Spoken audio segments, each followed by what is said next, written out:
Good day, viewers. You're once again welcome to my YouTube channel. As usual, I will bring you the very best. Breaking news coming out currently. Former foreign advisor to President Trump has stated in his X handle clearly that Somalia and Biafra next left freedom march. This is a very good, significant improvement coming to the Biafrans now, and there is jubilation all over the eastern part of Nigeria. Mr. Ralph, former foreign advisor to President Trump, leaking this on his X handle. What would you have to say concerning this? That is freedom. Donald Trump, foreign policy advisor, especially African policy, has actually made it clear to the entire world that emancipation of Biafra, sovereignty, and Somalia is the next option for Trump, to perfect after Israeli-Iran face-up. So what has been happening in Africa all through that Somalia is the headquarters of Al-Shabaab terrorists all over the world. Al-Shabaab has started the operation in the 90s, operating along Kenya, Southern Africa, Uganda, and Congo, Mombasa, and Bujumbura, which is Burundi, and Somalia. They are there, Horn of Africa. The terrorists that pitch their tents on the horns of Africa. Where the horns of Africa are, the country that are located in the Horn of Africa are one, Ethiopia, Seychelles, Eritrea, Somalia, Burundi. Having their border with Dar es Salaam, Uganda, then again, the capital of Kenya, and so on and so forth. Even they stretch their operation down to Southern Africa. There are various times they attack universities, schools in Kenya, attack people in Southern Africa, and all these, terrorist group in Somalia are supplied, are funded, financed by Iran. So that's why America has stretched their, tentacles of bringing, peace into Africa contraption or continent by making sure that Christian genocide that is going on right now in Africa is curtailed, since they have actually clipped the wings of Iran. I mean Israel and America. I think Somalia and Biafra emancipation, a country, a nation within Somalia that has been going through what Biafra is going through must actually emerge this year, 2026. So the foreign policy advisor to Donald Trump, has actually made it clear that the next port of call after leaving the entire Middle East spirals, where Iran has been over the years rubbished with their Islamization policy, are Somalia and Biafra. Look at the Christian genocide going on in Nigeria. Over the years, we've seen it from 2015 till date. A situation whereby the terrorists called Boko Haram, Fulani herdsmen, have been attacking churches in the Mid-East in their large numbers, mid-north states of Benue State, Kogi State, Taraba State, and Plateau State have been their, utmost target. And they succeeded on devastating some churches, Christian communities in southwestern Nigeria. Some months ago, that was under the administration of Muhammad Buhari. Even now that this man that has taken over from Muhammad Buhari boasting of maintaining or following up Muhammad Buhari's policy and the legacy, the terrorists that are busy attacking Christian communities are still making waves across southwestern Nigeria, killing the village heads and community heads, slitting the throats of innocent farmers in their various farmland. People could no longer go to farm to cultivate in Ondo State. We know of that is a state basket production, agricultural production of southwestern state. The basket is Ondo State and the Ekiti State. Ogun State is known for what? Industrialization. And Lagos State. What other states in southwest that produce food? Oyo State, they are there. Ochun State, they are there. Maiming and killing farmers. But the main basket food of south western region is Ondo State, Ekiti State, and Oyo State, just small scale. See how far Nigeria has gone to destroy themselves out of ethnic bigotry. That is what has actually bent this administration from living up to expectation. They are boasting of following Buhari's policy, maintaining his legacy. The worst statement that has ever came out from Nigerian president, the so-called acclaimed Nigerian president that has not even won election in 2023.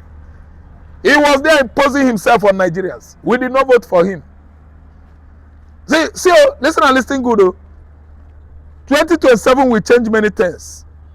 And we have even begun to see it, the result. They are going nowhere. I mean, this administration, America is serious to fund the policy, Africa policy, that is pacifying Christian communities, regions, and countries in Africa, which Israeli lawmakers have actually taken it upon themselves. Those lawmakers have actually understood what is going on in Nigeria. Slaughtering of Christians in their large numbers, slaughtering of Palm Sunday worshippers has indicated that Fulani terrorists, Fulani bandits, sponsored by Iran, have actually reached an agreement of eliminating Christians in their large numbers in Nigeria.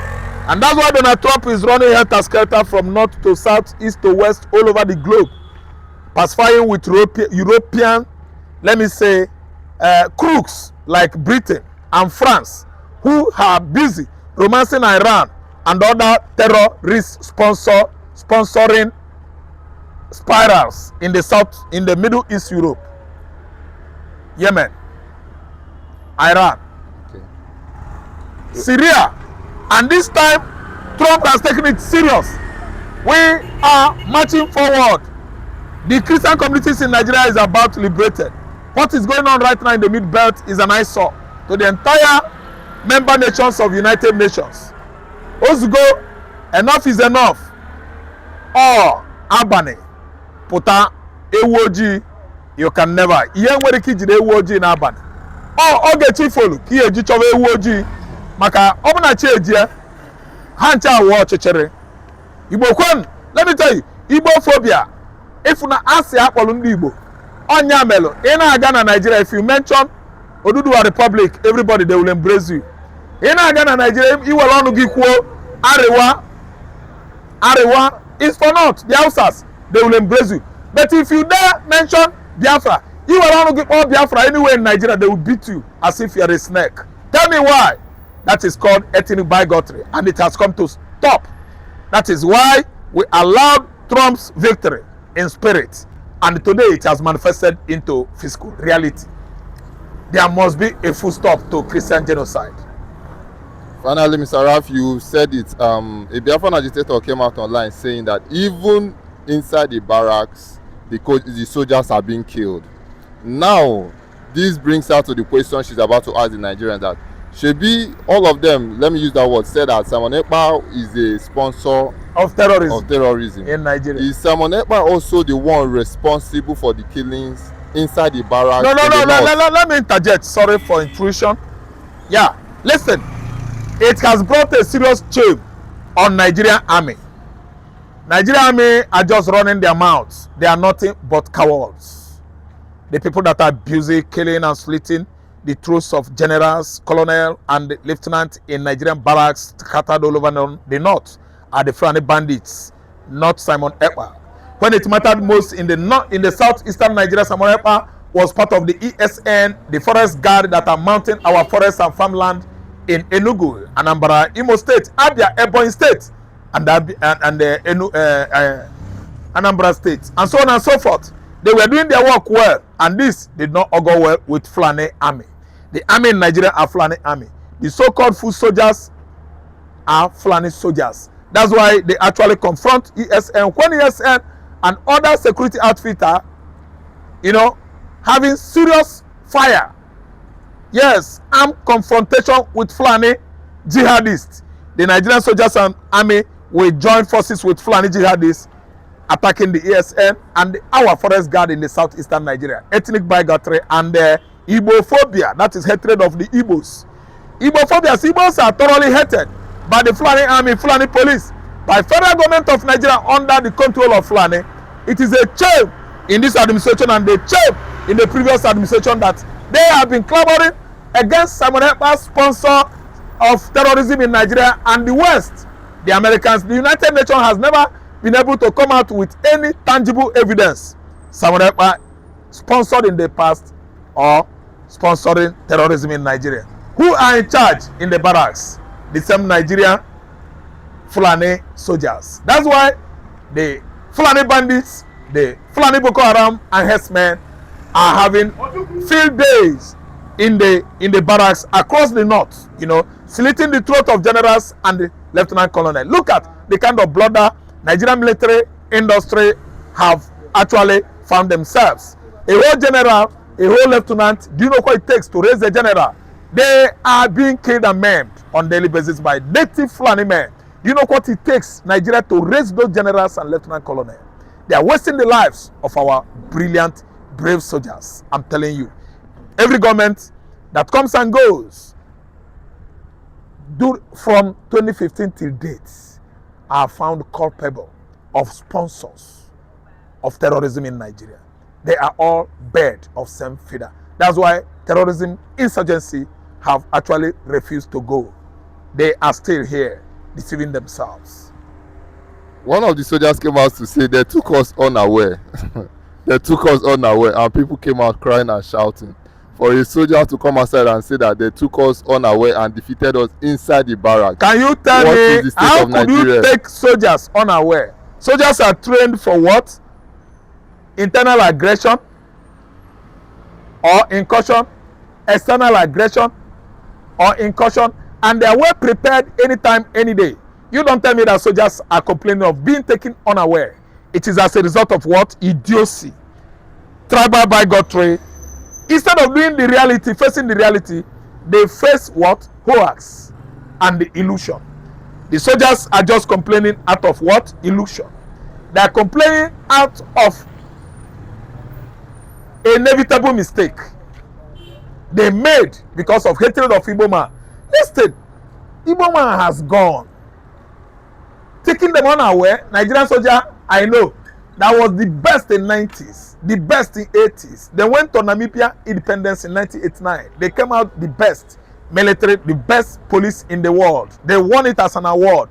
If you doubt me, ask my friend Michael Oladoko from Abeokuta. Listen and listen good. This complaint, they took us unaware. Now why you complain?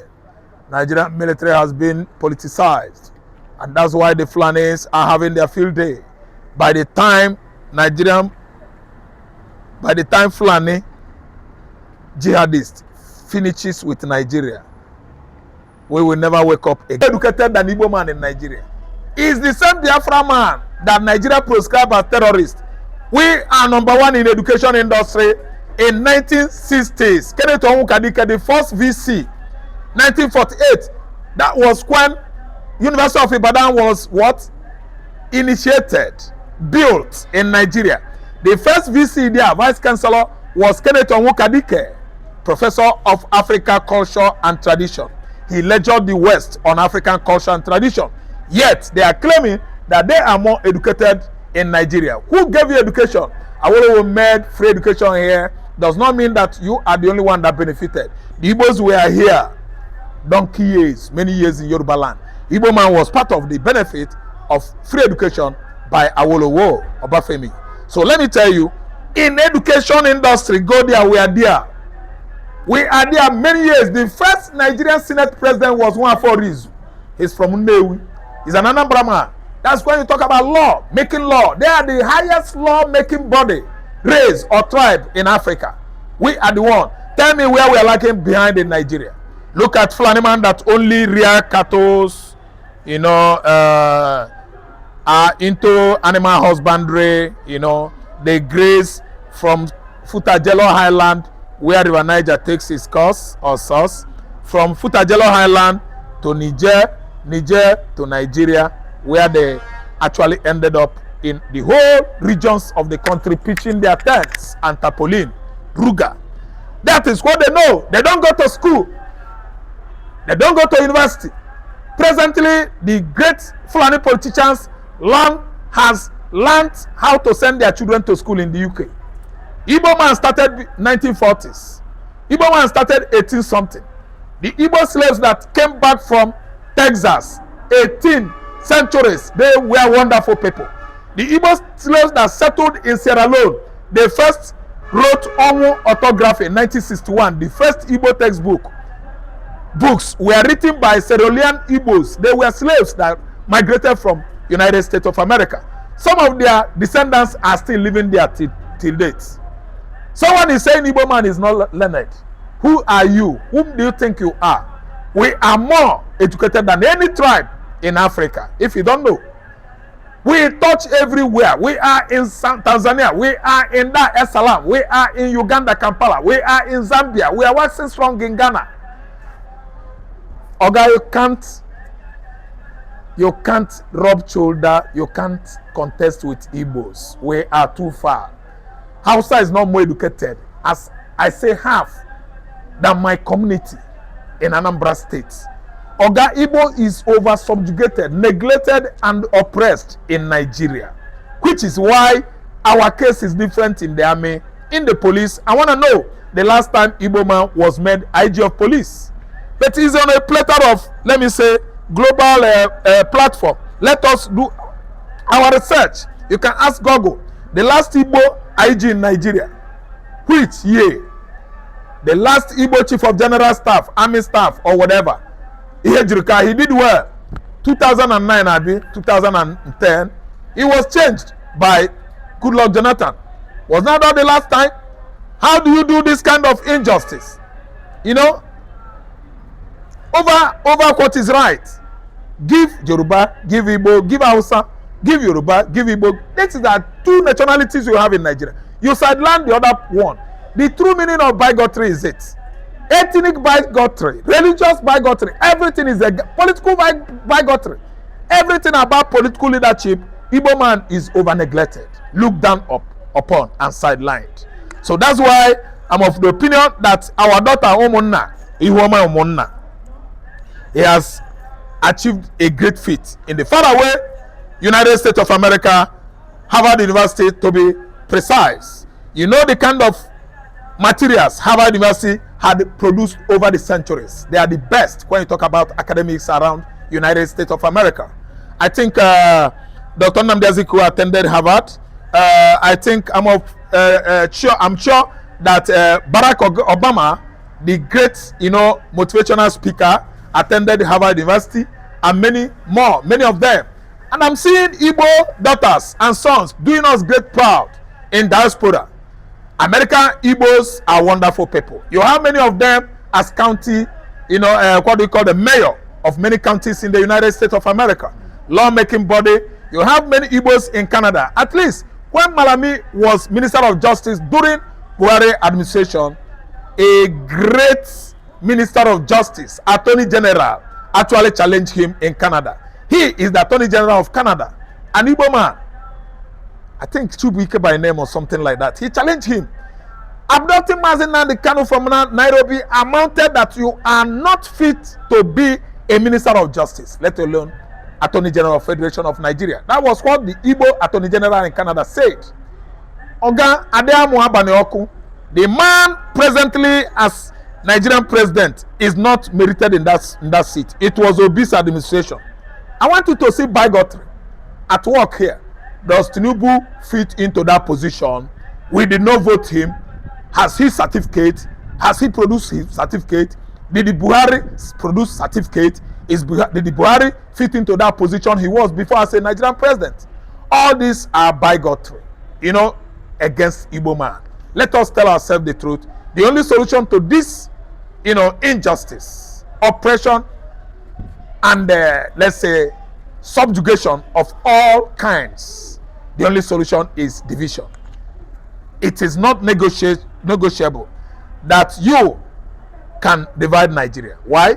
Nigeria is made up of many countries. Let me talk the world and my viewers. Each and every ethnicity, tribe in Europe is a country. Let me talk you. The former USSR that was disbanded in 1991.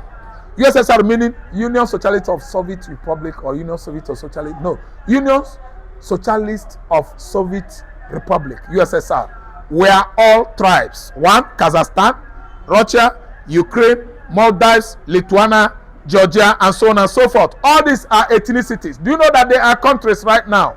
After disbanding of the former USSR, Lithuania is now a country, Maldives is now a country, Mongolia is now a country, Ukraine is a country, Russia is now a country, Kazakhstan, Belarusia. In Nigeria, you have how many tribes? Let me name them. Urobo. No, Urobo, them all our sister tribes. You have Igbo, you have Hausa, you have Yoruba. In Hausa there, you have Fulani, you have many tribes around Hausa. Then, in Yoruba land, you have Yoruba. Yoruba is a country on its own. And is a tribe. Igbo should be a country on its own.